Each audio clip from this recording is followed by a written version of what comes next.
All right. Okay, so To answer your question, I'm eating nachos.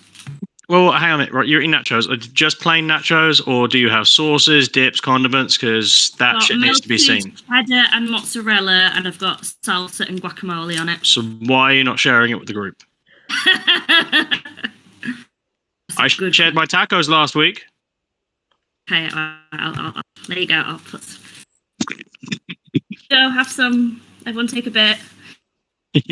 Everyone share. Right. Okay. So, let's kick this thing off. So yes. Quick intro. I am Tom Husband. I am the current head ref for Portsmouth Roller. We're still Roller Wedges at the moment. We're talking through a rebrand to become Portsmouth Roller Derby to integrate the men's team.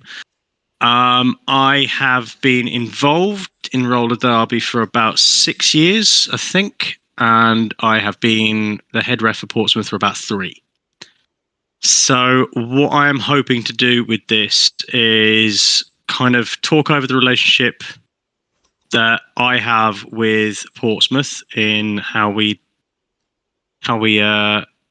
interact with each other as officials, and how we look at each other in terms of both the advantages and disadvantages, and how to build the relationships between leagues that should help to make it more welcoming and more inviting for both officials and skaters. One of the other roles I do with the league is I'm also in charge of the new skater intake. So I also help train the new skaters coming up for the safety side of things. And one of the things that I've made sure is that anybody who feels terribly not confident about doing contact sports is they can learn to officiate through Portsmouth. I've got a little bit of a checklist that I'm going to look on my other screen for to kind of keep me on subject, because I can natter on for hours if I really wanted to. So first off, I'm going to start discussing what the previous relationship between Portsmouth and their officials used to be, because to be quite frank, it was shit.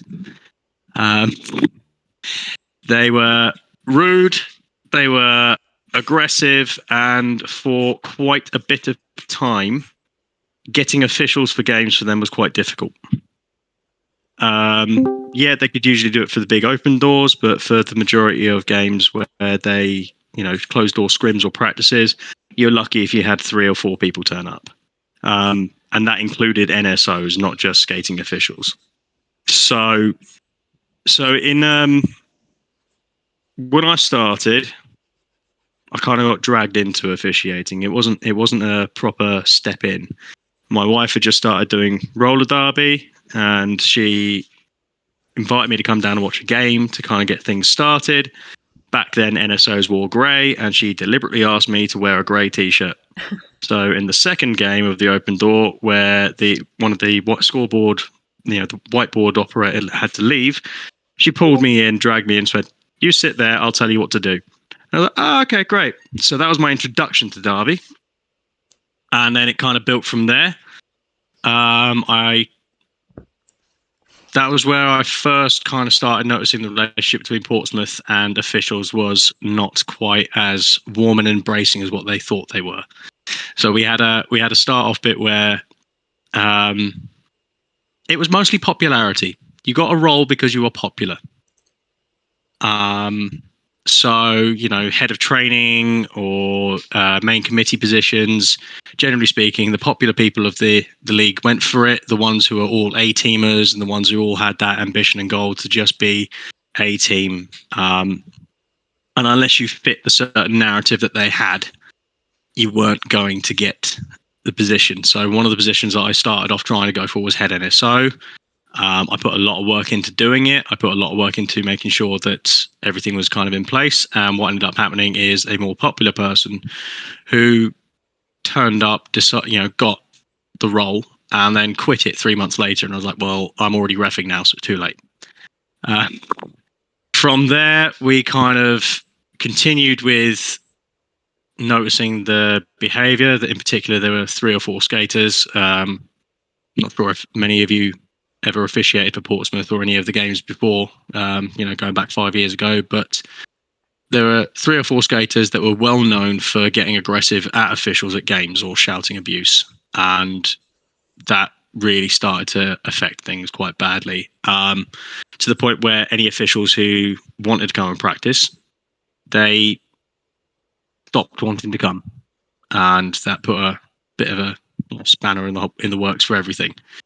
So one of the guy who took over as head ref the year after I tried doing head NSO, we had a chat because it was myself, my wife, and him, and we kind of had this discussion around the lines of this behaviour needs to stop. And so what we ended up doing was starting to create a format, which leads me quite comfortably into the next one. So the format was, how do we break through the poor behaviour and start promoting better behaviour? One of the things that we discussed with the main committee that got a bit of pushback to start off with was rude behaviour now needs to be punished. It now can't be I give you a penalty, you argue it, and I go, oh, sorry. It's now we're going to have to start putting more steps in, because otherwise you're not going to have people for games.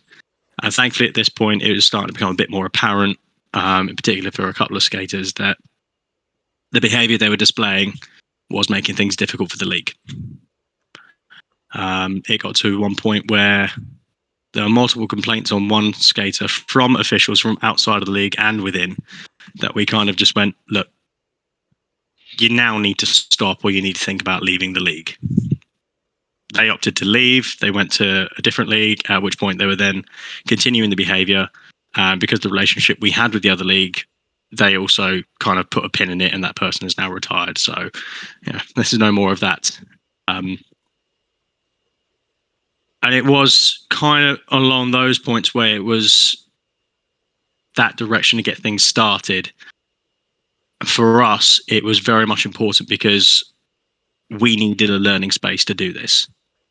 It's really difficult to turn up to games in particular and just go, oh, I've only done it for a little while, but I've not really had a lot of practice. Can I come ref? Some people say yes. They would like welcome you in. They'll try and give you tips and pointers. First game I ever did as a ref, I was dragged in, and I got told to look out for one penalty only, and that was a cut penalty. And I only called one penalty the entire game. But that was a start. It was progression. Gents in. Better say nice things now. And then it was very much a kind of progression from that. One of the things that we started doing was looking at the code of conduct for the league itself. So the code of conduct for the league itself was very much in favour of skaters and very little to do with officials, which at the time I think was quite normal. But then we kind of went along the lines of, well, no, we're going to...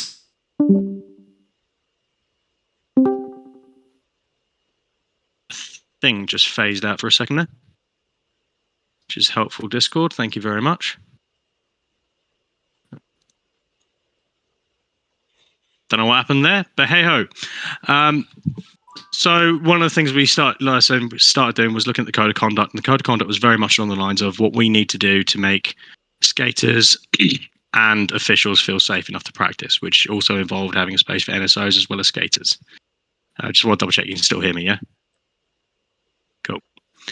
And one of the starting phases was going along the lines of how to address skaters that we had concerns with, how to address how they could address us for giving penalties and whatnot. And that very much started along the lines of, we can't have aggression anymore. Because even a couple of people who were the bench team, they reffed every now and then, and even they were getting to the point where it's like, I can't do this, because how am I supposed to improve what I'm doing if I'm getting shouted at by several people? It's again another one of those, it doesn't really help. And one of the first things that we kind of laid out was it has to be respectful. If I'm giving you a penalty in the specific code and manner that is done through the rules and officiating, where I have to be very clear, but also have the correct tone in the delivery of the penalties, then that needs to be reciprocated. We can't have the whole, I'm giving you a penalty and you get to tell me to fuck off. And it was from those kind of things that things started to progress up. Any kind of verbalization that was not in the same manner started getting insubordinations. So we started, like it got to one point where there was one skater who kicked off so badly, and I just literally, I went over to them on the bench and they said, I'm not sitting there. And I'm like, well, you've got two choices today. You either sit the penalty or you take your skates off. Because either you sit your penalty or I'm not officiating, and neither will any of the other officials here. And that was when I just become head ref. So that's about 3 years. And literally is like, I'm not officiating you, and I'm not helping you improve your game if you're not going to do what is needed to be fair and even for us. So it was very much displaying and leading by example. And, for the most part, the vast majority of the skaters in the league, they all were very much wanting that relationship. Because as I've seen with quite a few posts of late, not everyone has the opportunity to have officials turn up to their scrims. And for one of the kind of key things was,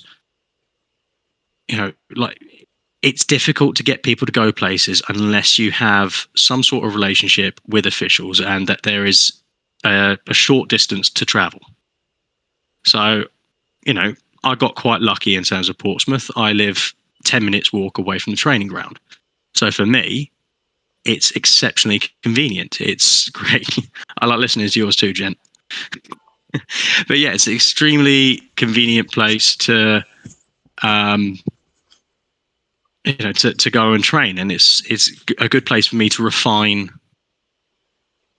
It's a good place for me to refine how my trade works. Because when I became head ref, I'd very much made the decision to not really skate anymore as a skater and to focus on officiating. Figured that was the more important role to go with. So after we got all the agreements in place and we had the kind of, not punishments, but I can't think of the other word to use instead of punishments right now, but as long as we had the right steps in place to make sure that skaters understood that we are here to help and we're not here to, sanctions, that's the word, thank you. We're here to do what we like, and I very much, like Jen and other people who have officiated me, you all know, like, I'm quite a relaxed person. I don't like doing the whole, these are my rules, this is how it goes. I like to have fun with this as well. Like, this is supposed to be a fun sport for me as much as for the skaters. Serious business, incorrect. Serious business, incorrect. Yeah, it's not fun at all. How dare you spread these rumours? I mean, expulsion for you. Cool. Thanks. See ya. Bye. Oh. Are we allowed to talk, or is this a monologue? You can talk. If you have any points where you'd like to stop me and just ask questions, then yeah, feel free to drop in whenever. Like, I've got no issues with that unless it's Jen. Which point, shut up. I just miss you. Okay, carry on. I miss you too. Hopefully, with Toast going up and running, we'll be able to see each other more. Oh, yeah, good call. So one of the things that we're kind of going over, like, that I want to briefly do, is advantages and disadvantages of being a head official for a league. Now, advantages that we have within our league is it is £5 for a year. So that is it. You pay £5. You're an affiliated member for a year, unless you decide to say, yeah, maybe not. I want to be independent. With that, we get certain voting rights. So we're allowed to vote in terms of main committee positions and positions that come up that need people to step in. So like bout liaison and whatnot. It also gives us the chance to skate as well. If we want to do any kind of contact, though, then we have to step into, then we pay an extra £5 for a contact session. Another advantage is always having a time and place to practice. So for Portsmouth in particular, we scrim every Sunday. So there's 2 training sessions each week. There's one on a Tuesday, which is general fitness and kind of getting everyone, well, whoever can attend, to getting fit and healthy and practicing. And then every single Sunday we have a scrim. Thank you, dear, for saying drills. Our wife's in the chat. So you get the scrim opportunity, which, you know, it starts off with a bit of a warm up. You can join in the warm up to get yourself going, and then, like I said, you then get the opportunity to then officiate, which, you know, generally speaking, I think we get about 3 to 4 officials near enough every single week, which helps with rules knowledge for within the league, and it helps with rules knowledge for yourself. It helps you pick out things. It's just generally a really, you know, and it's a good vibe. Like, one of the things that I like the most about doing it is we get, and 3 to 4 NSOs generally on standard as well. So yes, so 8 officials in total. Do you want to just put your voice on and chime in, love, or just join me out here? So yeah, it's you're cooking, you're making a pizza, is what you're doing. So yeah, for one of the things, you've distracted me. God damn it. So yeah, you get the opportunity to kind of go through things, and if there's any like questions if new rules come out and the league's seen them, they've got the opportunity to ask an official what those rules changes means. If there's any new skaters that are coming back.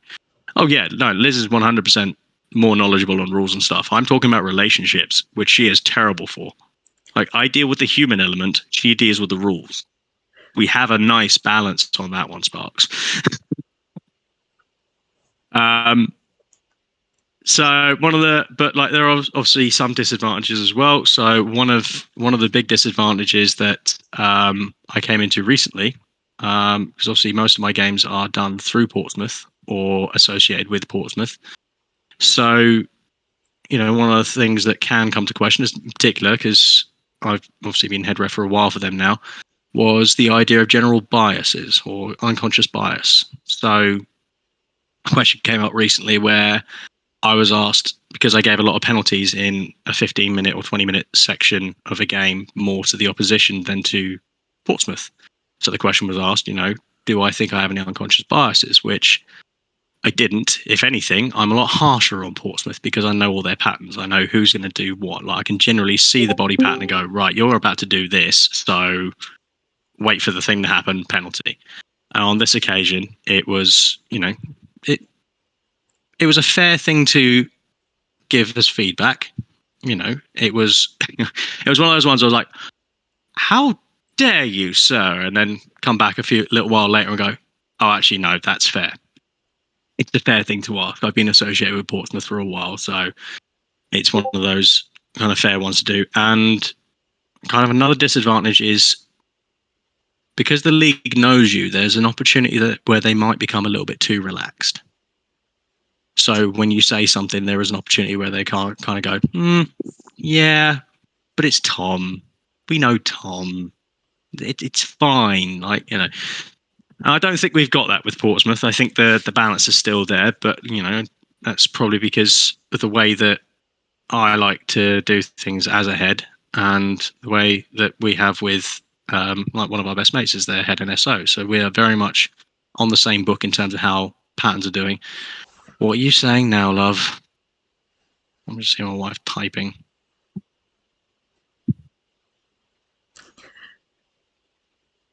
No, you don't want to type?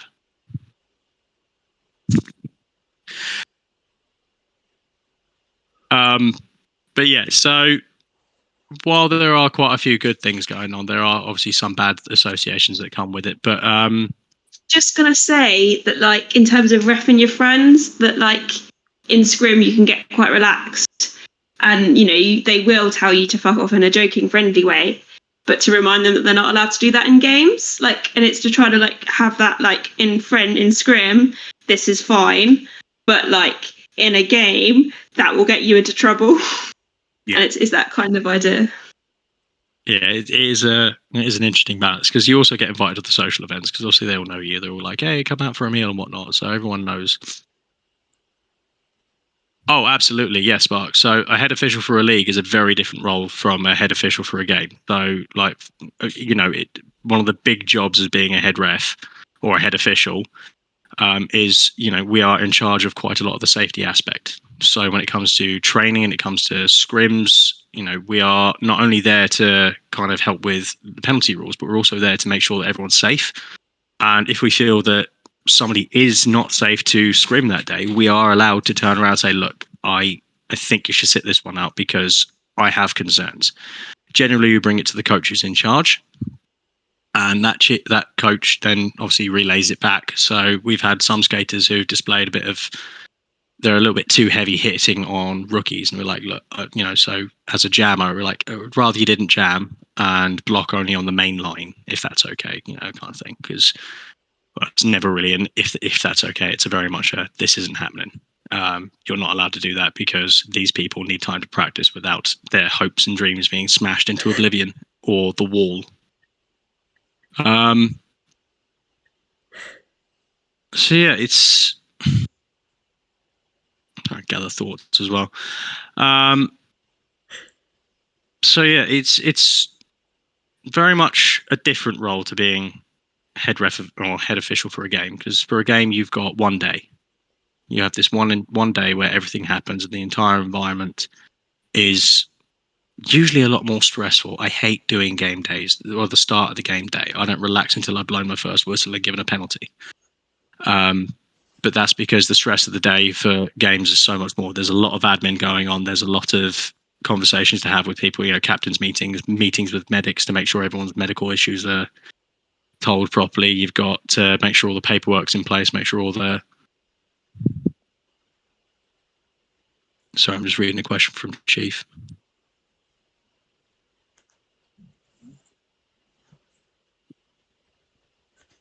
That's a conversation. So the question is, should officials be more involved in coaching decisions? For example, decisions about new skaters and when they are ready to play outside their host leagues. Yay, or is this beyond the remit of comfort or normality? I think for where I am with my league, they will listen to any concerns that I have in regards to a skater's safety. So if I don't think a skater is ready to go and get hit about by people on a certain line. So if they went from a rookie straight to an intermediate line, there is the nice little bit of comfort for me to turn around and say, I don't think they're ready for intermediate lines because, ABC. Because again, it's one of those ones where I can, I've spent time watching them scrim, so I know what their patterns are. I generally see where their center of gravity is, where they're likely to cause things. So it's a big advantage having a head ref who watches every single week, because some of the coaches will scrim as well. So they don't have the opportunity to see what everyone is doing. Just to add on to that question, in terms of if they're safe to skate elsewhere, it almost doesn't help that me and Tom are both the new skater intake coaches. So that's kind of our job separately from officiating as well. So yes, but I don't know if that's like a normal head official thing or that's just us, because that's the extra role that we do. Because we just love Derby so much. Yeah. I think it's normally like a training committee skater decision, isn't it? Rather than an officiating decision. Like, generally speaking, we don't really get involved in it, but if we do think that if we don't think someone's ready for something, we will voice our concerns. I mean, we used to just point at minimum skills and go, there you go. Yeah. And now that's pretty much every league has got their own standards, or if they don't, they should. And if it's all written down, then there shouldn't be an element of decision making from officials. It should be, have you met the league's requirements, which typically are based on minimum skills. Yeah. And then it's nice and dispassionate is the key here, is that it's not subjective, it's objective. Yeah, exactly. But like, it is nice that some coaches will ask what our opinion is of a skater in terms of where do we think they are. So it does kind of help them with developing weaker skaters, or working on control for skaters who've been around for a little bit longer and come back from injury or whatnot. So we do get to have a say in terms of what we think is safe practice during a game. And yeah, Sparks, you're absolutely right. Some league head officials are on the coaching committee. One of the things that we are doing is we are looking at getting, because with Portsmouth, the former head officials that we had before myself and Tess, they didn't want to be part of main committee table, so we're putting ourselves back on because everything's changed, and I think a couple more steady heads would probably help out with running of the league and making things safer. Bruise guy, we have a conversation among officials. Skaters of control. Yep, yeah, and that's one of the things that we do when it comes to like games, scrims. Like we get the final say in terms of if someone is safe to scrim. So if I don't, if either myself or Liz or Dino, who's comes down to us every single week now, near enough, if we don't find that there is a person that is doing something safe, then we're like, no, we can't do it. Like I have said to people, I was like, I don't feel comfortable letting this happen. So as a coach, you need to make a decision on what goes next. But these are my recommendations. My recommendation is no, or don't do this, or don't do that. I think Sparks has made an incredibly important point. Yep, they absolutely do smell. In fact, Portsmouth have a chant called Wench Stench to kind of symbolise. Yep, it is Wench Stench, Wench Stench, Wench Stench, boom, because good God, does it reek. Well, no, the boom is for a skater that passed, so we have her on the end of her chant. But yeah, I was just saying in terms of the safety things, so like we've had skaters before where we've said that they can't jam, and then we've told the coaches that we didn't want that person to jam for safety reasons, and that wasn't like communicated clearly enough to the skater. And as an official, I wasn't comfortable with her skating as a jammer, so I literally just gave her a penalty, a very harsh penalty within the first 3 seconds, because I was like, nope, I'm just going to get you off the track. And then if it had been, it was like a low block, which again, it was a harsh low block, but it was the way of me to then, for instead of having to call the jam, instead of having to make an issue of it, I was like, right, I'm just going to give her a penalty, and then if this is a discussion later, I will explain why I gave her that penalty was because I didn't feel comfortable with her being on the track. So there's a little gal clause there. So Lizzie, on that sort of theme, I remember recently a jam was called dead after, so a jammer caused a penalty, which was subsequently, they got the back block by penalty, whatever it was, and then they were subsequently, it was later decided that they would be expelled for that penalty. And I think, they sat in the box, but then as soon as they exited the box, the jam was called dead by the referees, and I think there was some contention on this. I was just curious what your thoughts were on that, because I think they called it dead because they thought, we don't want that skater back skating because of the the dangers. I think that is the rules. So you can either with expulsion worthy, you can either communicate to the box that person should be stood to one side, or if it's a jammer, I think you do just call it dead, because that's not safe. Safety is our ultimate responsibility over anything else. It's safety. So if we don't think it's safe for a jam to continue because of that person, then call it dead. And then with the jammer, with the blocker, it might be a bit different. You could just keep them in the box. But someone who knows more rules and knowledge than me, but for a jammer, I think it's similar rules to, if a team don't field a jammer, you have to call it dead. But somebody with more rules knowledge than me might be able to correct me on that. But I give a moment for people with a lot more rules knowledge to answer that. Yeah, well, I don't have that knowledge, but I'm just speculating, particularly if it was a blocker, you could just, same if it was a false start, you might just let them, return to the bench. Well, it would be, it's more of a, how do you communicate that instantly to that skater, which I think, and calling it dead is the safest and most succinct way of doing it. Mm-hmm. If you can't communicate to the box to hold that person, then calling the jam dead, I would say, would be the way forward, unless anyone else is willing to wants to correct me on that. Box has got his hand up. There you are. Yeah, this is one of the things that you normally set out with your head NSO, who's often in the middle with you, because the only person that can call for an expulsion, can issue an expulsion, is the head ref. Now, the head ref is on the inside, so if he sees an action that he deems possible expulsion worthy, he'll signal to his head NSO that's on the inside, who has communication with the box manager, and the box manager should hold them in there, even if it's a jammer. because the only reason you call the jam dead is if the other jammer then comes into the box. There you go. So although it works calling the jam dead instantly, it just there are communications in place that you shouldn't have to do that, because by calling the jam dead, you're penalising the team that hasn't committed the offence. Yeah, because I think in this situation, that was kind of some of the grievance about it, like, because the other team was lead and we're about to score points and things. And I suppose in that situation, I suppose the head ref has got to be really clear that without even discussing things. Because I imagine sometimes, you might want to discuss it with the team about what they saw in terms of the penalty and the level about it. But I suppose you need a lot of conviction as a head ref to automatically know during jam, that was a gross misconduct or expulsion worthy. Let's continue, and I'll just issue that. I imagine. Yeah, I would say that all expulsions that you do see are cut and shut. There is no grey area. It either is or it isn't, and there's no real discussion. The discussion you have with people is, can anybody give me any mitigating circumstances as to why I cannot expel that skater? You don't ask, did you see anything that caused that to be an expulsion? In reality, as Liz expulsions are likes the to- easiest decisions you'll ever make. Yeah, and as Liz likes to officiate with her gut, if she sees something with her gut that's like, it's generally a bad It's one. an expulsion if it makes me feel a little bit sick. Then that's when the expulsion happens. It's usually it's like an instant like, no.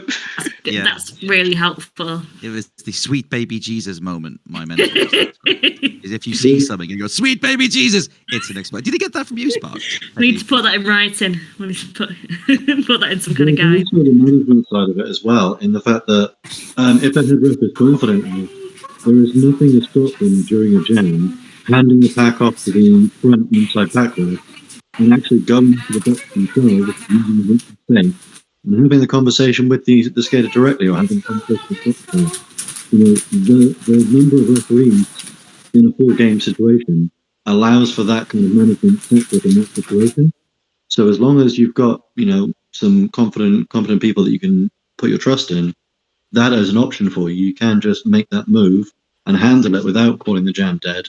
However, if you're in a situation where you may not feel like that's something that can be done safely or quickly, and someone's going to return that is a danger or a safety hazard, then obviously you've considered everything you can, and then calling the jam dead might be your last option. I'd just come back to Chief there and say, no, I wouldn't hand it off, and because I'd want that conversation with the entire crew for any mitigating circumstances. Because once you've expelled a skater, the last thing you want to do is, well, actually, I had more information now, and it's not an expulsion-worthy item. So I'd hold them in the box, no matter what. Wait for the jam to come to a natural conclusion, and then have the discussion. Makes perfect sense. I think I was just going on the context of the original explanation that this is something where we did not want someone to return to the jam, as we didn't feel like they were safe for the jam to continue with them participating, which is one of those things where mitigating circumstances are almost guaranteed not to exist in that scenario. If you're so uncomfortable with someone returning to the jam. But by ending the jam early, you're then influencing the opposing team that then lose out. Yeah, I agree. It should always be the last possible resource. But I'm saying don't rule that out as a never ever. Just it should always be an absolute last resource. Yeah. Okay, I'm going to pull it back because Reaper asked a question. As an official, how do you get a better relationship with the league? What should we be doing to help that relationship? So for that, my answer is simple. Manage your expectations. So you write down what your expectations are when you go to a league for practice, you set those out and you have that conversation with the league that you go to. So generally speaking, the league I go to for a practice scrim, my expectations are always the same. Like treat me treat me like you want to be treated. Like I don't want to treat you badly. You don't want to treat me badly. I'm here to help you. You're here to help me. So it's about getting that kind of conversation over to be like, we're here to help each other. This benefits both of us. Don't be a dick. Pretty much, don't be a dick. So just going to go through another quick little bit. So Winry, any worries about differences in safety of rookies now that mins have been dropped? So again, on terms of me and Liz both being officials for Portsmouth and also running the new skater intake, there are some concerns, but that is on an individual's basis, not on how I see the rules in themselves. So the rules are there, and the minimum skills are still being used to teach our skaters. We're still teaching them the minimum skills. We're going on the basis of these skills are there to help you be safe. If we don't think that you're safe enough, we won't put you through to main league. And we have that relationship as coaches and as officials with the main league coaches of the league. So we have that position where we can say, look, we have concerns, so we need to see ABC through to XYZ in terms of what kind of things we want to see before we let them practice. Refs, there's a slight difference on that one. Again, I would set out for skills basis that, for me, it's very much if you can start, stop, you're stable, and you can transition. And personally, for me, know two different stops. So the two stops that we kind of generally teach at New Skater Intake is the plough stop or the derby stop, where the formerly known as tomahawk, because those two stops are generally the body positions you're going to be in. So those stops are going to be kind of the best ones that I think people should have to at least learn to officiate. But generally speaking, sorry. I'm just going to add two little bits, but then you carried on talking, so then I'll stop talking. Definitely a hand-raising mechanism in Discord, don't we? We do. I was just going to say, in terms of the minimum skills, it's not an issue if the leagues manage it properly. My issue is in terms of rookie mixers. Like when you're going to skate, when you're going to, you get the 0 to 3, 0 to 5 games. It used to be you had to have passed mins and you had to have a reference from your coach to say that you'd passed mins. Whereas now different leagues might have different views on what mins are. So I think as officials, we need to be in the world without mins when we're reffing rookie games, to be extra vigilant on having the confidence to say, no, you can go like that. I'm not comfortable with this. And in terms of ref mins, just to make sure that, yes, you can stop, but also that you can dodge, which is a different skill to stopping. It's very important as a ref. Dodge and fall small. But yeah, so in terms of going back to you, Reaper, in terms of like reasons that you can get for people not wanting you to practice, if they don't want you to practice, then I would honestly discard it, because if that's what they're going to be like just for you to ask to come to practice, then generally speaking their behavior isn't going to be supportive, and eventually that will bleed out into the rest of the derby world. Like, it's not going to be, like some of the leagues that I used to officiate with early, when I started off, their reputations have completely changed. They don't have such a relationship with officials, and hence why when Liz suggested that I do this one, it was very much like okay, yeah, we do have a special relationship and we are aiming to continue it. You can try and have conversations with the leagues about building a reputation up, because like there are going to be some leagues where it's going to be really tough for them to get officials because of either attitudes of known skaters or attitudes of their main committees or their coaches. Like it's going to eventually become a problem for them. And then all of a sudden the realization will come about and the change of language will then come about. And then all of a sudden but they then ask, what can we do to make things better? And it's like, well, listen to the refs and the NSOs that you said no to 2 years ago, kind of thing. I think we got quite lucky with Wenches in that we were already in place and already telling people this isn't right. So we got a good chance to kind of pick it up and build it up. But that's the other thing that we do with Portsmouth really well as well, is we do actually communicate. We've not had for a while a kind of a miscommunication in terms of what is expected from skaters and what is expected from officials, because we started off from the new skater course. We started off from the intake. So to be one of the things that we set down to pass into main league training is you have to have done 5 NSO sessions over the 14 weeks that the course is currently. So that then gives you the advantage of, 1, you're already familiar with officiating, and 2, you're already in a place where the league knows you. So it helps with the transition going up as much as it does with preparing the next kind of group of officials. I'm going to see if my camera microphone is working properly.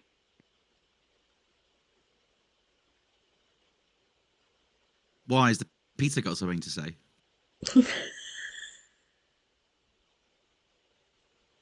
Wow, that did not go well. Bye, Tom.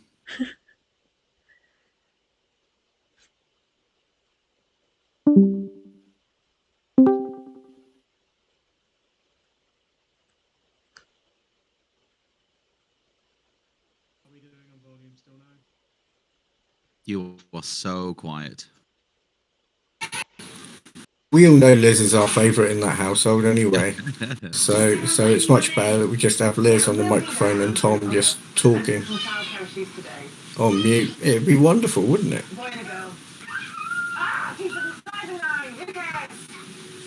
Do officials count the league's bench coaches or captains? Yeah. Procedures so they can maximize Yeah. them. I mean, they should, is the answer, right? Yeah, because if you are with the league and your bench That's what coach they're paying you doesn't for. know how to talk to officials, then you should coach them. I've done many sessions with benches about how to do official reviews, and it always used to be when I was with the league that wherever they're going to play and the head official, whoever the head official was, I'd already tell our bench coach how to conduct that official review to get the best out of it. Okay, so Liz is just going to be a wonderful, beautiful sister next to me, smiling, being all pretty.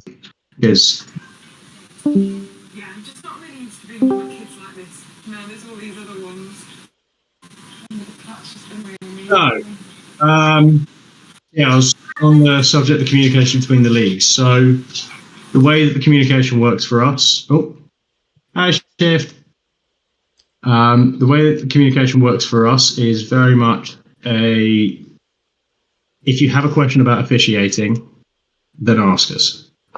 But we also have in place previously, obviously pre-pandemic, before everything kind of went down, when we had the numbers, we had in the rostering kind of selection point was that you had to have refed 2 scrims over 3 months. So again, that built up the relationship in terms of officiating, because they then had to ref, they then had to have a bit more rules knowledge, and there was a more of an understanding in terms of what we do.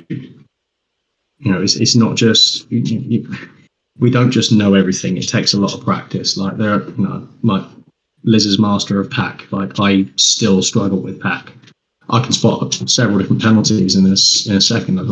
But in terms of other things, I still have my weaknesses. So it was one of those decisions that worked out really well for us to have that building relationship, because then they got a perspective of how tough it is to officiate, especially when things are moving fast. And it also gave the bit more balance for them to be able to learn some more. Because a smarter player knows the rules, and you'll see it with some players. They play on the very fine line of the rules because they understand the rules, and sometimes it's beautiful to see, and sometimes it's really irritating because you're like, I told you that rule, you get. But we also have steady communications with main committee and the head of training, because a lot of decisions that usually have some sort of implication towards safety. So we get asked about that a few times. We get asked about whether we think, for example, like we've got some returning skaters.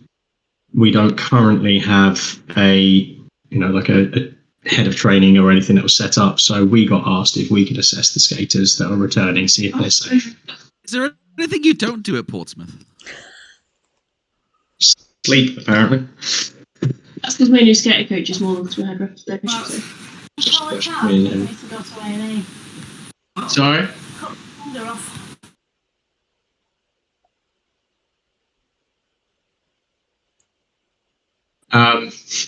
Sorry, I didn't get that last bit. Do you want to try that one time?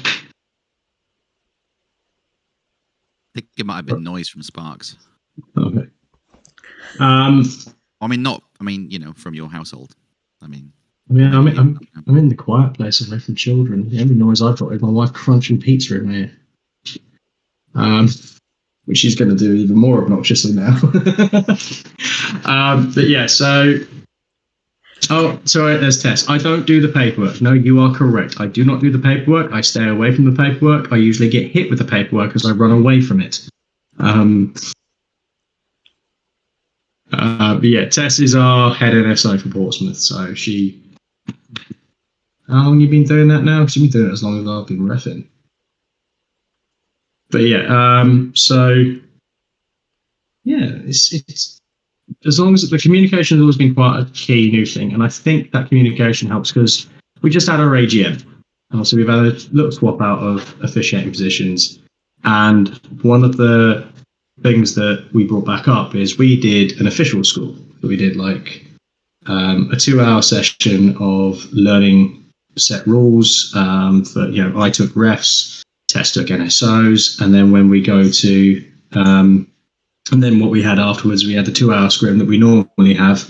So then the refs and officials who came in, they got their chance to practice those things that we had then explained to them. So we are creating that again. Generally speaking, for some of our skaters, some make the decision to step down from skating because they feel they're not ready, so they want to learn how to officiate. So we teach them that. We also have the lovely chances of when we get skaters and officials come down to us. So Ref Leopard used to come down quite a lot. Now she's become popular and traveling Europe and everything. So no grudges or anything there. But then we've got Dino. Dino likes to come down. He's recently paid to become an affiliated member for the league. And yeah, we've gained 2 new NSOs as well. Does the league know about understand your experience of officiating outside? Yeah, so I've always made sure that my league knows if I'm doing something that's not involving them. So if I've got if I've been asked to head ref a game, which sorry Chief, I couldn't make that one, but Kent asked me to head ref one of their games a little while back, and fortunately things came about that I couldn't do it. But I did say to my league that I won't be about that date because I've been asked to head ref this. And generally speaking, when I do also officiate places, if I know that there's not a head ref, I will offer my services to head ref the day. So I'm not just sticking, as the head ref of Portsmouth, that's grand and fine, but I have the opportunity to still go other places to still, if she wants to say something. I can't because you won't hear them. Right, I'm not giving these back. So yeah, I just wanted to say, in terms of reffing and making sure the leagues are aware that one of the reasons that as Portsmouth we don't really struggle with getting refs is because we both put the work in to ref elsewhere. So then you build those relationships with other refs in the area, so you can get them to come to you for when you need refs. And it's kind of highlighting to the league that they know that is a thing that happens in terms of valuing us. Yeah, as Liz just said, that's one of our big advantages that we've done. Because as well, we've built up a really good relationship with other leagues. So I've got a really solid relationship. Well, we've got a really solid relationship with Eastbourne, Brighton, Dorset, Surrey, Windsor. So if they have officials or people they want to train to be officials, they know that they can come to us. It's built quite a nice rapport for us, and doing all that work and putting all that work in has helped. And, it's helped the league as well as us. It's helped us progress because obviously we've got places we get to go and practice. It's helped them in regards to if they have open door games like the last open door game. I got 9 refs in a week. Like I never had that happen so quickly. And even when they turned around and said like one pulled out, it's like, okay, I've still got 8, which included me. It's like there's still 8. I still got more refs than is needed to run the 2 games, so I've got an alt for each one, which balanced out nicely because one of the refs was coming. That was going to be their first open door. So they altered the less of the more challenging game to see what an experienced crew was, because we had an experienced crew for that day. And then they got to go on and have a more relaxed time in the more fun game. So, there are benefits to us traveling around and working outside of the league, as well as there is for us staying back and doing the league's work as well. And like I said, it also it helps create that environment for people to come in and learn as well. Can't run out of things to say, which I think is a good thing for everyone. Anyone got any kind of specific questions that they've had brewing for a bit? I'll go. Go for it. Has anybody found any good ways of staying out of their host league? Not having you on it. Sorry, say again, Chief.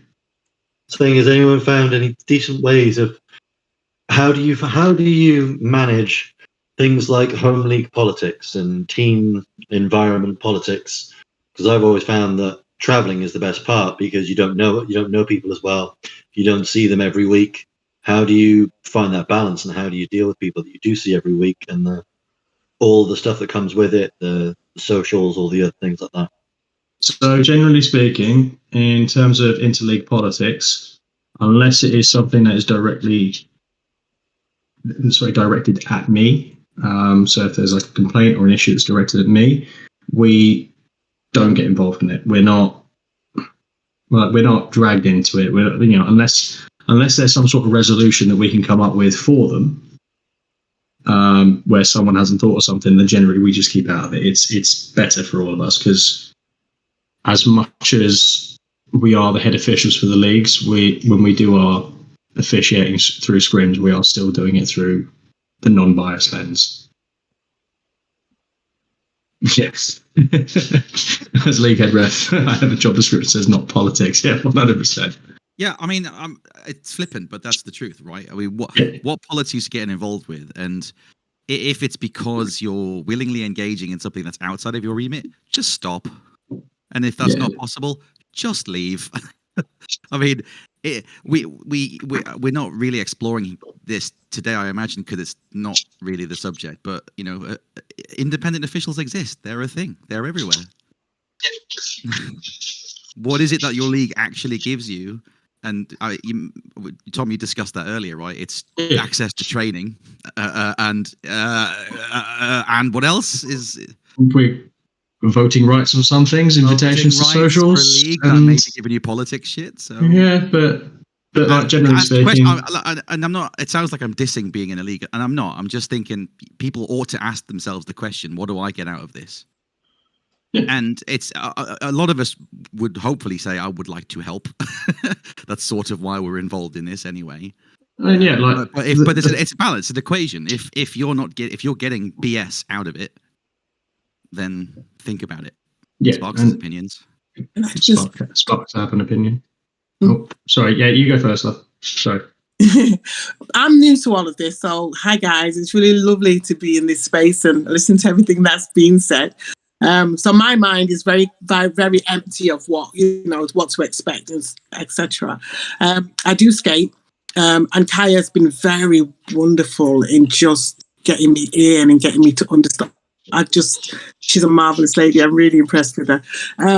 So obviously, Kaya's very kindly trying to help me learn, because obviously the space that I was in, I don't think they realised why I was there really. But then the question is based on what you said before, is she's obviously, I'm going to go with her to other places to shadow.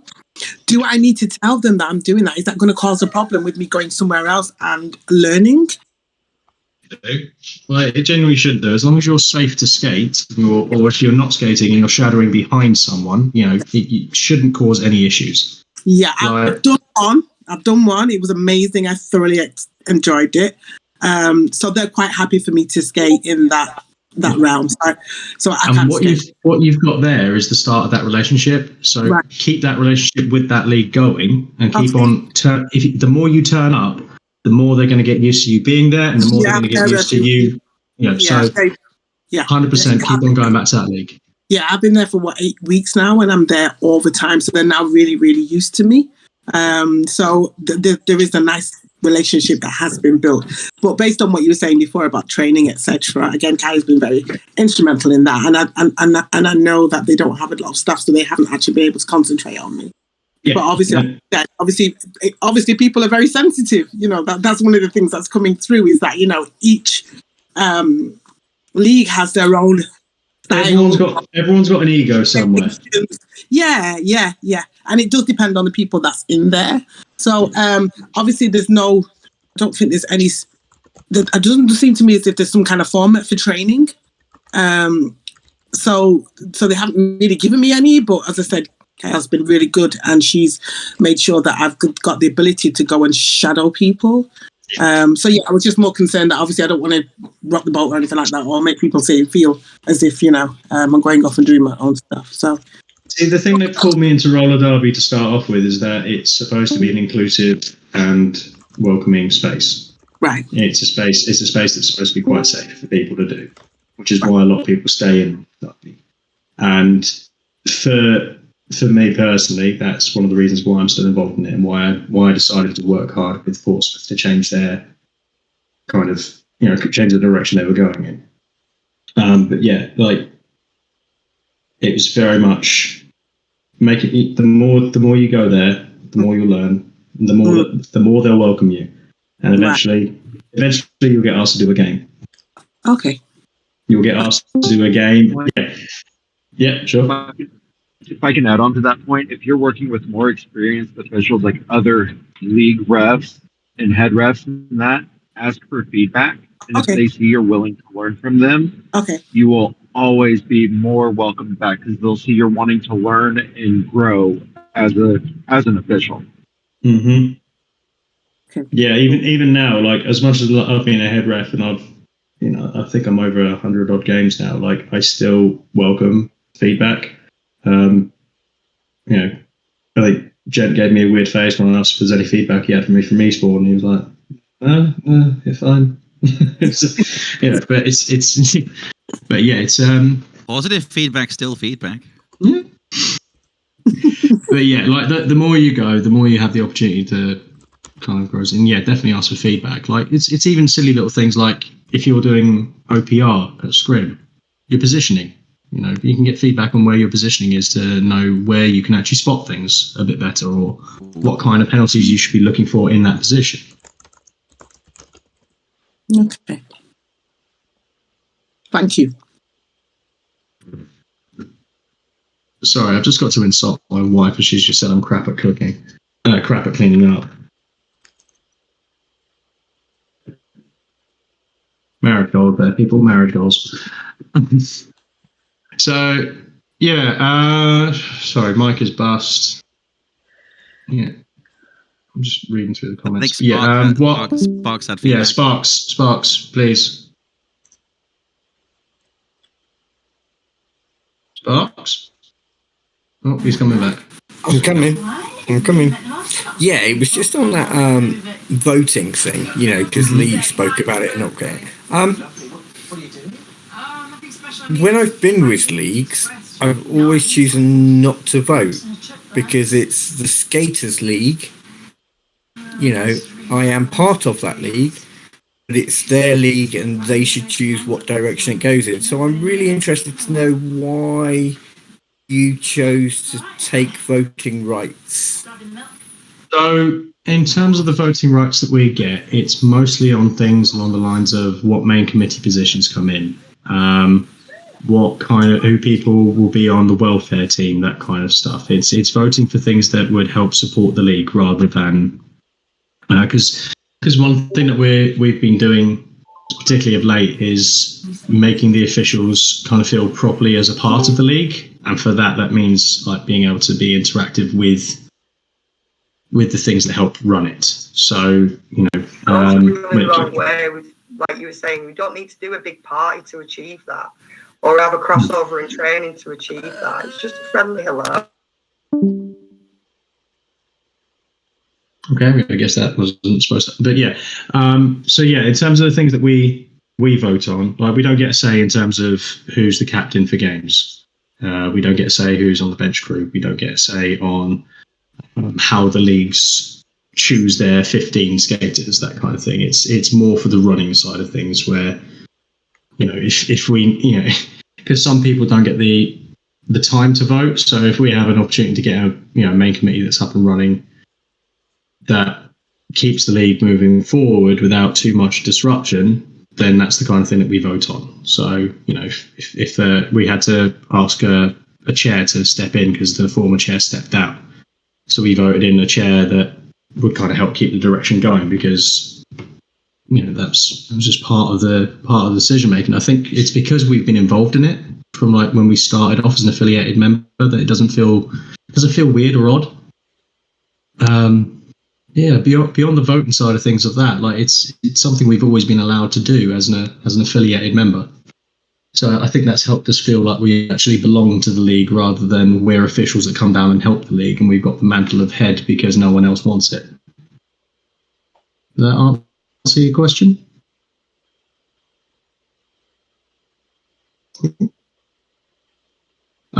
Yeah, what Lee's put in terms of what he gains. I'm sorry. Yes, Sparks, you're back. Yeah, I was going to say yes, no, sort of, kind of.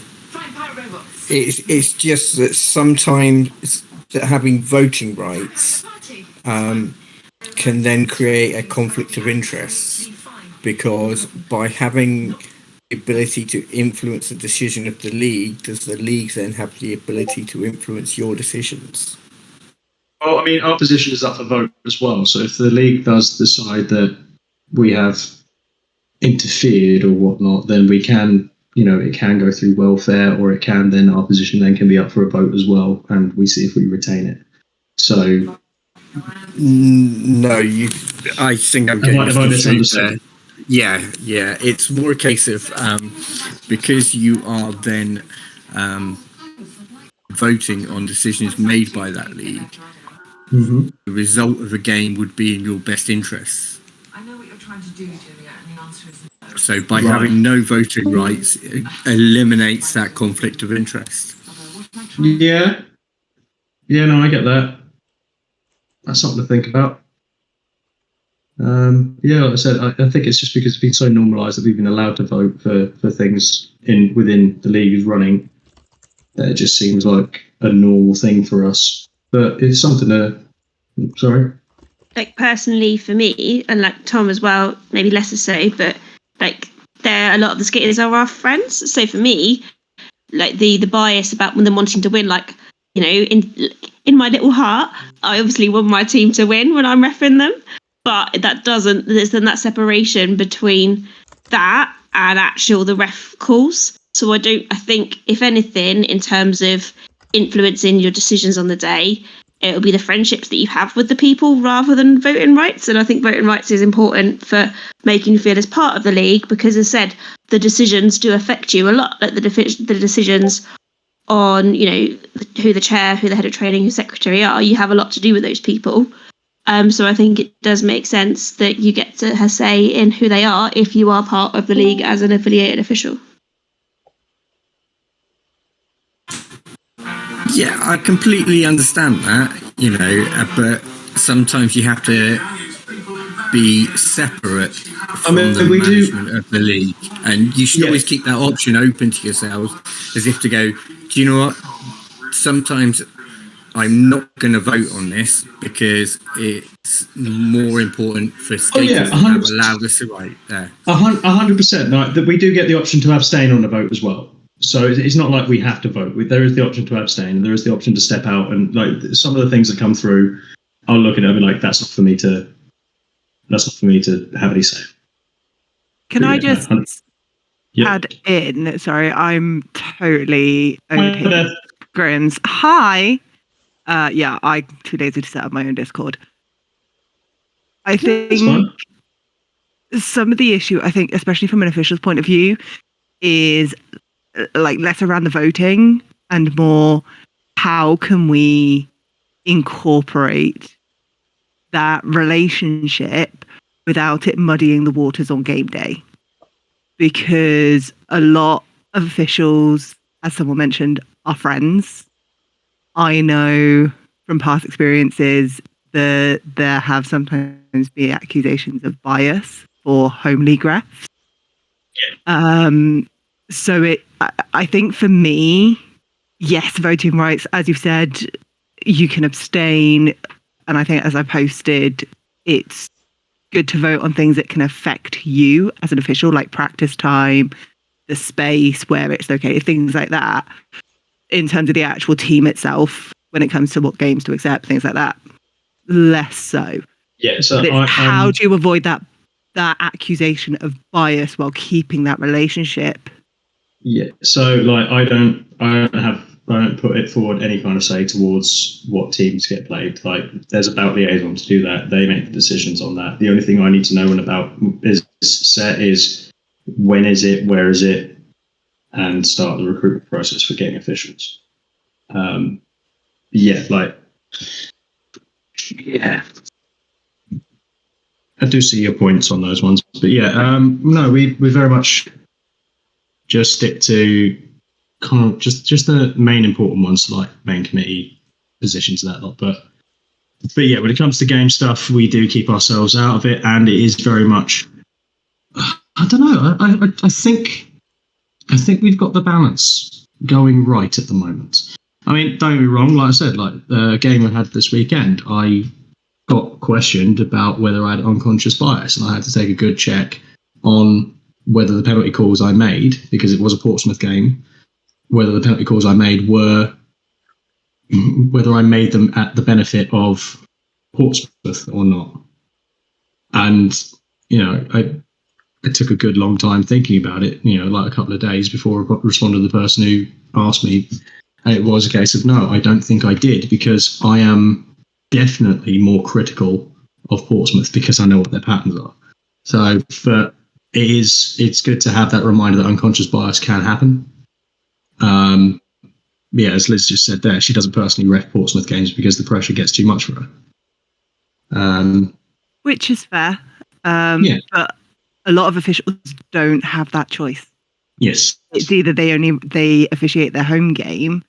There are quite a lot of largely, and I am thinking specifically more pre-pandemic, and it's not something I've seen as much post-pandemic, fortunately. But then again, I've also not been as active, so it might just be that I've not seen it. But yeah, we miss you, mate. But as Scrim, not so much, but yeah. No, Scrim we don't miss so much. Unfortunately, I live with him. I don't get a choice. But you said it also goes the other way. You found yourself very critical of your home league. So again, it kind of falls into that bias one way or another. Yeah. So how, again, you said you found a good balance, but how did you find that? Like, what challenges did you face? And then how did you work with the league to then overcome it? Because I think that's something that we're going to see as leagues start to rebuild post-pandemic. Personally, we haven't had that issue yet. I don't think it's not been something that's kind of come up. So if I'm honest with you, I don't know how to answer that question.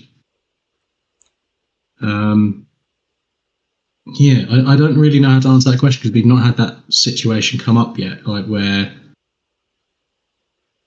my involvement with the league kind of puts me in a position where where my biases could be called out. So it is something that, you know, especially after the last game, it is something that we're keeping an eye on. Yeah.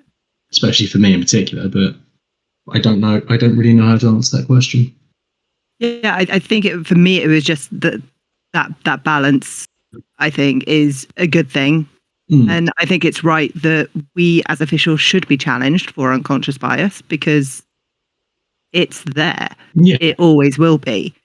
As you've said, you know your league, you know what they're likely to do. Yeah. I know in previous leagues, they were very bad for cutting Yeah. or back blocks. And you find that you're hotter on those because you know it's going to happen.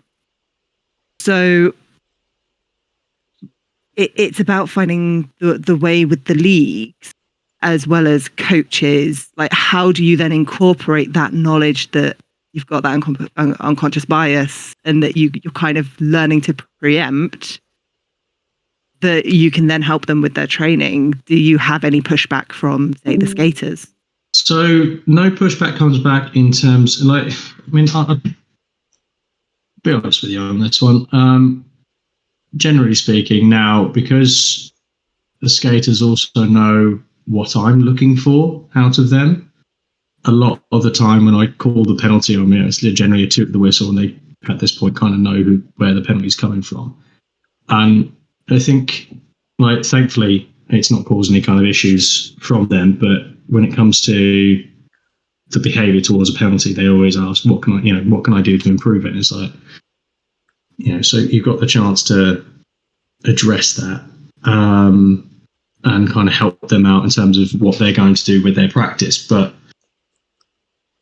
we also do it like at scrim. So if we're given a lot of a certain type of penalty, we'll stop scrim, or like we'll chat to the coaches, and the coaches will suggest that we like have a quick 5-minute rules session to explain what's going on with those. But in terms of unconscious bias, it's also like, for example, if as officials you're really hot on multiplayers, and you know you're really hot on multiplayers, as you're there at training and coach a session of your league, you'll be given out a load of multiplayers. So your league will get better at not doing multiplayers. So then when you come to a game, it almost looks like you're biased because you're giving the other team a shit ton of multiplayers, when actually you're just good at spotting them. So your league has got good at not doing them. So there's that kind of side. I've used multipliers as an example, but there is that kind of thing. Yeah. I'm not on mute, am I? I don't think I'm on mute. no, you're not on mute. You're good. I'm not on mute. I've got a different headset. I don't know what I'm doing.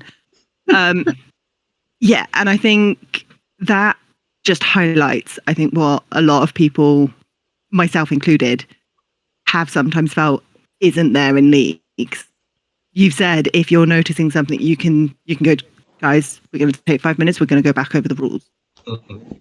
There's a lot of skaters out there who are like, no, this is my time to skate. Yeah, I think that's... So how did you work that balance with your league to get them to understand? Do you know what, guys? It you're helping each other. Yeah, it started off with the setting the expectations. When we had skaters with poor behaviour, it started off with the setting of expectations. Once we kind of let them know that this is fun for us as well, please don't spoil it. And then the dynamic changed from being, no, this is my time to skate, to no, this is everyone's time to learn. It switched out the dynamic quite a bit. So yeah, like it's very much become a bit of a bonus for us and for them. Because like I said, like they get to learn, we get to learn, we get to double check our penalties, they get to learn what they're doing. But yeah, a lot of our coaches in particular, they've always been quite welcoming of it. They've always been like very much, oh yes, if we can improve ourselves as a team because we've got these resources, we'll use them. Does that make sense? Yeah. And I think it's great that you guys have been able to get into a position where you get that respect from your coaches. And I think maybe that just highlights a wider issue, maybe less amongst the officials and more specifically amongst some of the coaches that we sometimes see. Yeah, like I think like for our coaches in particular, like especially with we've just had an AGM, so like we have had head coaches and coaches who have been hostile to the idea of suggestions, but once the league kind of saw the value in it, it did change it. It did step it back, so that way there was that acceptance of no, they're here to help us as much as we're here to help them, and I think like think the idea of potentially losing that resource kind of put it into gear as well. So we don't really have anybody who's got those attitudes anymore, which I think is very much a blessing.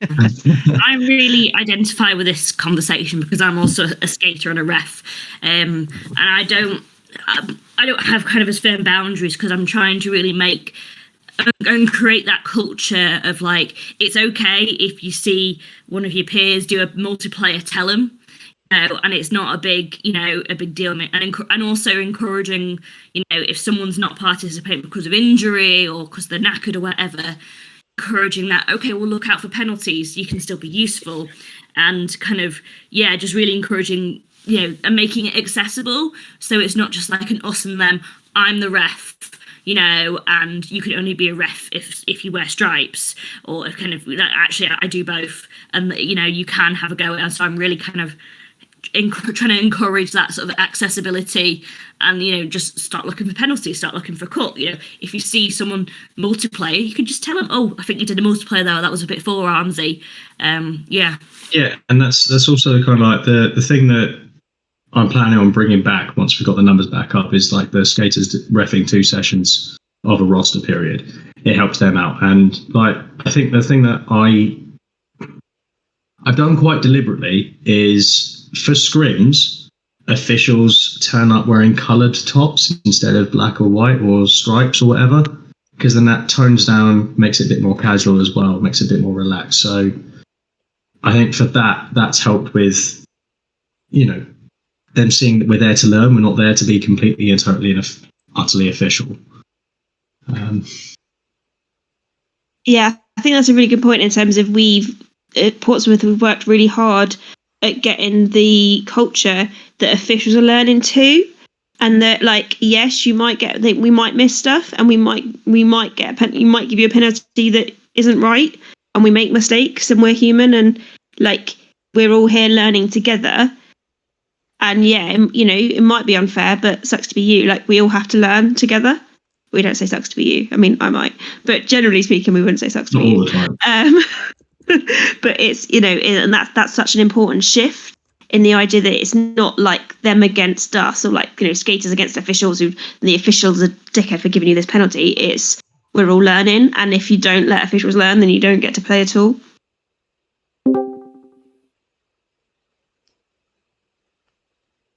Basically. Sorry, I'm just going to go to Reaper quickly. Oh, sorry, you're back, Captain. I was just going to do the same thing. I was going to refer to Rupert's question about kind of, and as Tom's kind of said, just be respectful, don't be a dick, be open to feedback and offer feedback. But I think a lot of the emphasis should be on officials, should be on the leagues. The league should be wanting you, and I don't think it's, as long as you kind of, you don't be a dick, be respectful and kind of all those things, then, you're doing what you should be doing, I think, anyway.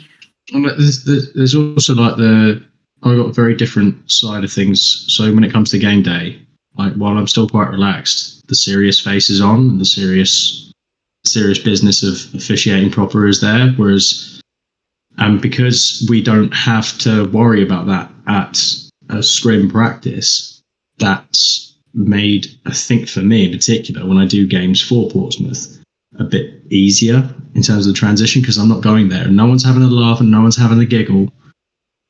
Because, they see it's me there at the game. It's like, no, today is the day I'm doing my job, and that is making sure everyone's safe and giving penalties. But yeah, in terms of the relationships you've had with previous leagues, Reaper,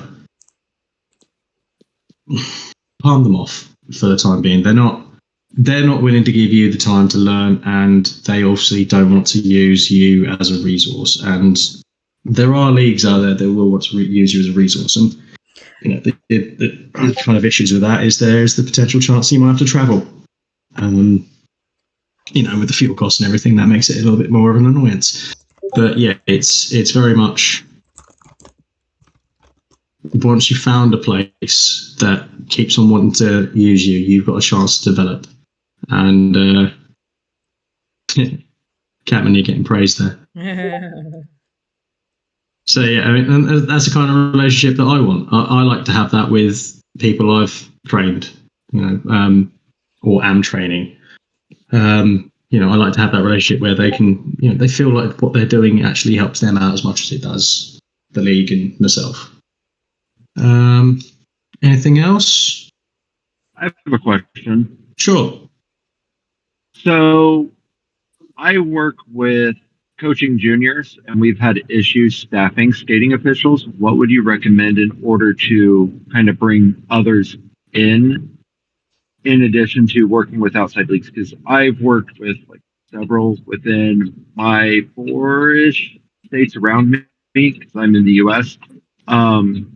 But we have a little bit of not there's the high school or the secondary school stigmatism of they're just going to talk back, you're going to get misconduct penalties, they're going to be snotty teenagers. How do you work on building that relationship back with officials? It's very much along the same. Again, I've said it a couple of times now. It is setting those expectations. The expectations if you set the expectations towards the officials that's not going to happen, they come in with a more kind of, okay, let's give it a go. And then once it's given a go and you start getting that happen more and more and more, then you start getting a crews that come in consistently. But yeah, I've always said even when Ref Leopard comes down to our league, I said, expect to have a bit of fun on these, because the scrim practice isn't that serious, and you will get asked questions and you will get asked, how to improve, and it's a benefit for them as well as for the juniors. But yeah, I very much am a fan of making sure that the expectations are set for what behaviours they can see when they go, and at the same time setting the behaviours that is expected of the officials that come. Does that help? Yeah, I was going to say absolutely, because we keep our doors open to any officials that want to learn and want to train, because there are extra practices that you can get in that are not pressured or anything. It's just when it gets to scrim time or games, we have difficulty finding staff, even though we've welcomed people in. Is it just for the juniors, or is it in general? Yes, it is solely for the juniors. They'll do a terrible job, and then their parents will complain, and then make the parents do it. Oh yeah, I am on that. The parents consistently. I tortured, I think, 6 of them. One of them running scoreboard for the first time on Friday. Isn't it also with officials? I know personally, I'd be wary about signing up for a junior game, because I've heard rumours that it's not something, there's different rules, and it's not something that I personally know that much about. And I know there are some changes and not changes, and even if it's just making it clear when you're recruiting to be the same, please don't be scared, type thing. Awesome. I did not think of that. I was going to say, and yes, juniors do have different levels. If you're asked to officiate an L3 game, it's literally the same as your WIPTA officiating. There's no change. Apart from the levels for things like swearing and that sort of thing, but yeah. Yeah. Outside of swearing, if any of the kids swear, they're expelled or ejected. There's a much lower threshold for misconduct in juniors as well. Yeah, there's also a key of letting people know as early as possible if there is going to be a junior game involved in say, a couple of adult or senior games. Because the first time I ever reffed a juniors game, I didn't know I was reffing a juniors game until about 5 minutes before the first whistle. So I still had the opportunity to say, I'm uncomfortable with this, I'm going to sit out for this game. But it was very much a last-minute decision, and something that I was a bit kind of taken back by. So it's always nice to have that knowledge in advance.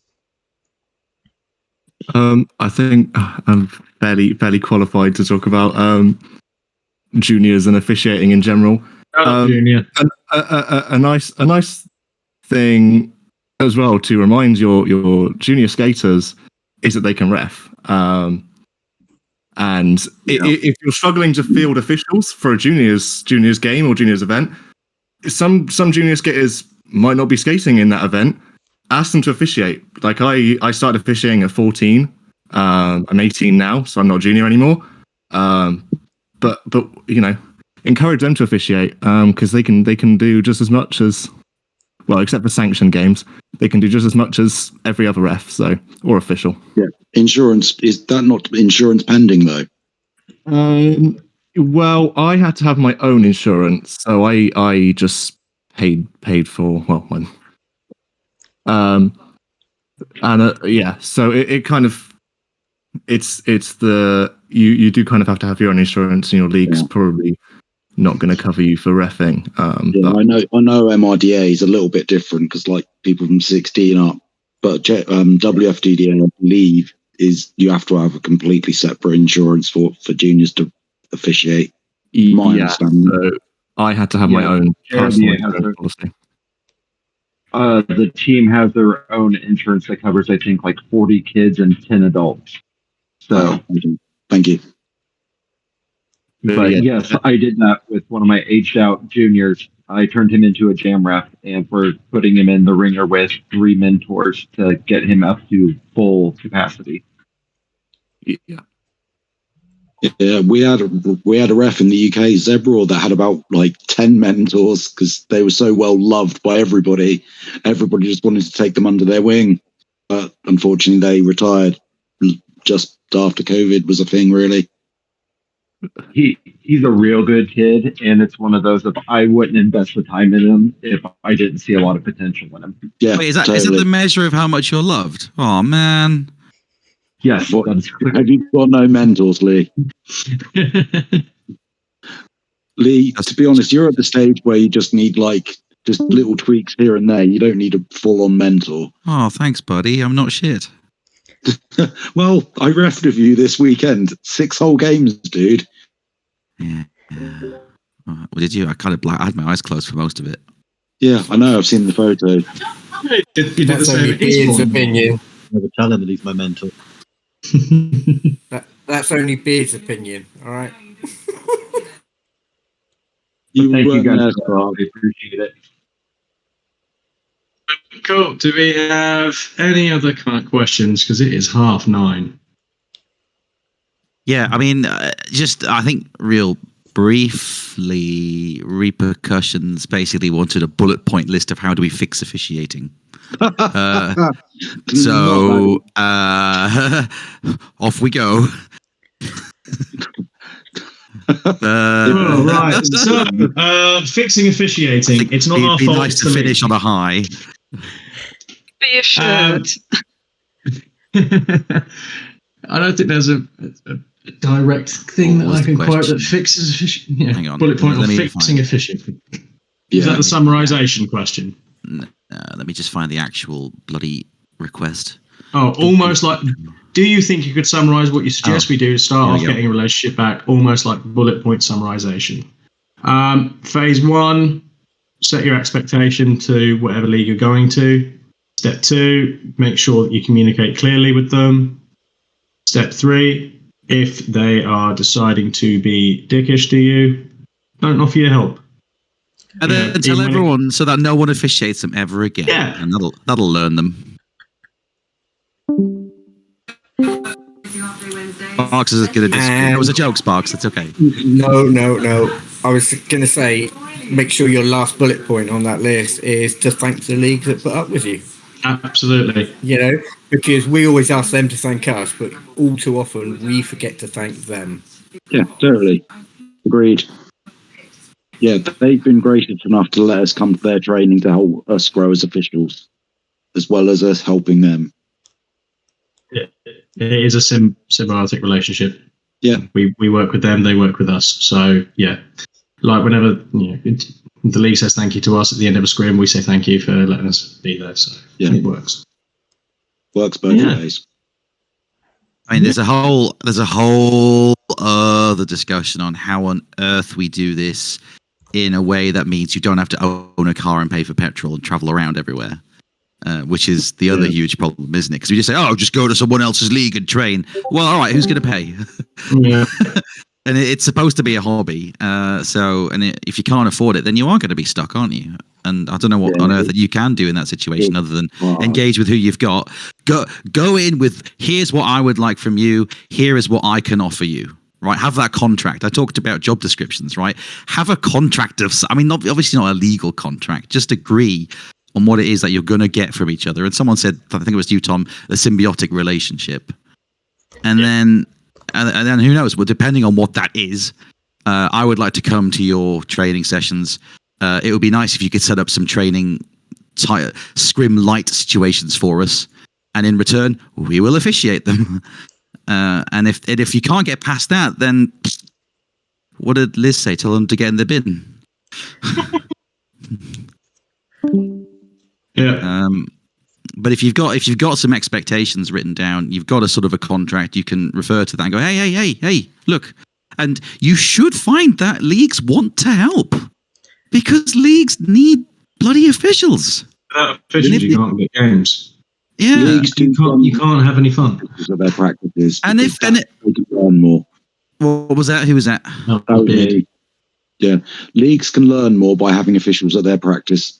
Practices are for both sets of people, officials and skaters, and we can learn from each other. It's the symbiotic relationship, as Tom said. And you can absolutely detect in seconds the leagues who do not train with officials when it comes to in-game day. Straight away, when they're giving you there was a penalty. Yes, that was a penalty. Off you go. Lee, you probably didn't hear it this weekend when Shugs, our head ref, totally leveled that skater. Their bench coach called for a penalty. That's a perfect example of a bench that does not know or doesn't have officials at their practices. I don't remember that. Was I genuinely asleep? No, I was OPR, so I was OPR, so I heard it very clearly. Yeah. Anyway, skaters gonna skate. And yeah, if that doesn't work, come to Nottingham, join the Harlots, where we require 0 subs. Yeah, you're not selling it, Lee. Like, nothing was way out of the way for a lot of people, unfortunately. If I could, we should just ask Lee to fly everyone everywhere. Oh, jeez. I mean, we mentioned accessibility and who's going to pay for the petrol? I don't think Haribo. It's very kind of you to offer. Very kind of you to offer. Get Dino to do it. He's almost a pilot, better than I am. That's true. Yeah. He's on his way to being a pilot too. Yeah. I don't think we have anything else to go with. Nightlife for us to be really tied in. Yeah, I'm going to bed after this. Yeah. Oh. You were talking about spotting the team don't have officials at practice. So many people this weekend. I don't even know what a forearms is anymore. I heard it multiple times. That's because they need to read the rules more, or they need to ask officials before the games start. I think one of my favourite ones was one of the games that I did was like the bench for the team came over. He goes, "What's your metric on this penalty?" It's like, it's the same as it's always been. Do you not have a metric for this? Yeah, but the thing is with that, different officials do have different metrics. That's why they're asking that question. And they want to know the head ref's metric. So, because ideally, the refs that are on a crew should match the head ref's metric. That's why they're asking that. That's why they're asking that question. That's one for your training course. Crew dynamics. That's like the popular "what is a hand?" Yeah, what is a hand down sort of thing. Is it up to here on your arm? Is it up to there? It's back of the shoulders down, by the way. Yeah, I had one skater ask me whether they could disregard any other body parts touching the floor because he had no control over them. Brilliant. Well, I tell you what, that goes back to what I wanted to say about mid skills earlier. About skaters not controlling their body. And is there a mechanism to ensure skaters are safe? It's, if they're not safe, they're going to foul out real quick. Yeah, so officials too. Yeah, and we've talked about, how do we ensure leagues, are we involved in leagues allowing people to skate? Well, remember, skaters cannot belong to leagues too, right? They can just be free agents if they chose and turn up challenge games where you've got hundreds and hundreds of leagues. Yeah. And then what are you going to do? You can't get a written notice from their mum saying, I'm safe, signed my mum. You just got to let them play, and you've got to assume that they're adults who've made a decision that they think they're safe enough. Right, and then you'll detect pretty sharpish that they're not safe enough, and they're going to foul out because they're not going to be in control, and they're going to cause penalties, and at worst, they're going to injure themselves and or someone else, and then get expelled. Yeah, but we have those mechanics to detect that already. So my take on this is just let them come and skate, and we'll detect if they're unsafe or not. That's always our job anyway. Yep. Remove skater when men's. I've removed skaters when min skills were a thing. We can remove them now. Yeah. Safety of the games are paramount. Safety of the people are paramount. Habitual low blocking's the thing. Yeah. Oh, were you watching this out this weekend? No, but I didn't know that was a thing. Oh God. So many low blocks. 113 low blocks. Really? No. I was going to say, please tell me that's like you just pulled that number out your backside. That's next week's discussion. Yeah, let's not go there.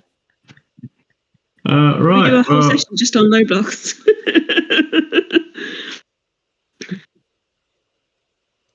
Good. Thank you guys for joining me. What were we talking about? Portsmouth. Yeah, it's a lovely little town. Yeah, sorry.